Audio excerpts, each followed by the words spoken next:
ইয়ে! তো আজ অনেক দিন পর অনেক দিন নয়, অনেক মাস পর পেখমের পাপা আজ চেন্নাই থেকে বাড়িতে আসলো। আর জানো, আজকে যখন গাড়িটা এসে থেমেছে না, আমি পেখম আর প্রমাণকে নিয়ে সেই মুহূর্তেই রাস্তার সামনে চলে গেছিলাম। আর পেখম তো ওর পাপাকে দেখেই সোজা গিয়ে উঠে পড়েছে কোলে। তো অনেক দিন পর ও যে পাপাকে দেখেছে, ও তো প্রচুর এক্সাইটেড হয়ে গেছিলো। আর এই দিকে আমার প্রমাণের অবস্থাটা দেখো।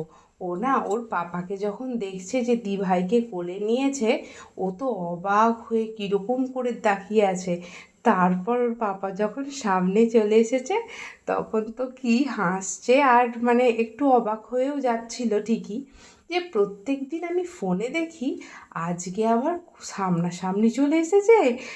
ও তো প্রথমটা একটু ভড়কে গেছিল, হাসছিল ঠিকই, কিন্তু একটু অবাক হয়ে গেছিলো। তো তারপর আস্তে আস্তে ঠিক হয়ে গেছে। ওকে যখন আমি জিজ্ঞাসা করছিলাম যে বাবু, পাপা কোথায়, পাপা কোনটা, তো তখন দেখাচ্ছিল আমাকে, হাসছিল, খুব মজা করছিল। আর জানো, যেহেতু আমি ভিডিওটা এখন আপলোড করছি, তো জানো, যখন ওর পাপা চলে আসার পর দুপুরে বিকেলে ও এতটাই বাবার কাছে সামনে থেকে দেখে ভালো লেগে গেছে ওর, যে ও আর আমার কাছেও আসতে চাইছে না, কারণ বাবা এদিক সেদিক নিয়ে ঘুরতে যাচ্ছে।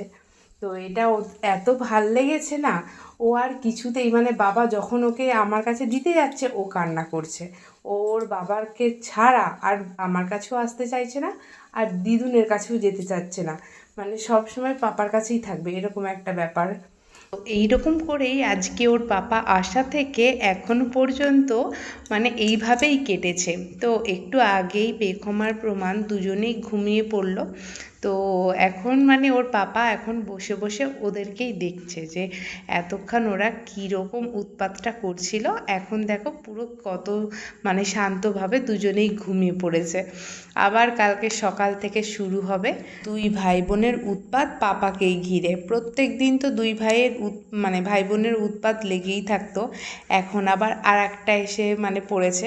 তো তিনজন মিলে এবারে ঘরটাকে পুরো মাথায় করে রাখবে, সেটা তো আমি জানি। তো এই ছিল আজকের একটা স্পেশাল ডে ভিডিও, যেটা তোমাদের সঙ্গে আমি শেয়ার করলাম। তো চলো, আজকের মতো এখানেই শেষ করছি, আবার আসছি নতুন কোনো ভিডিও নিয়ে।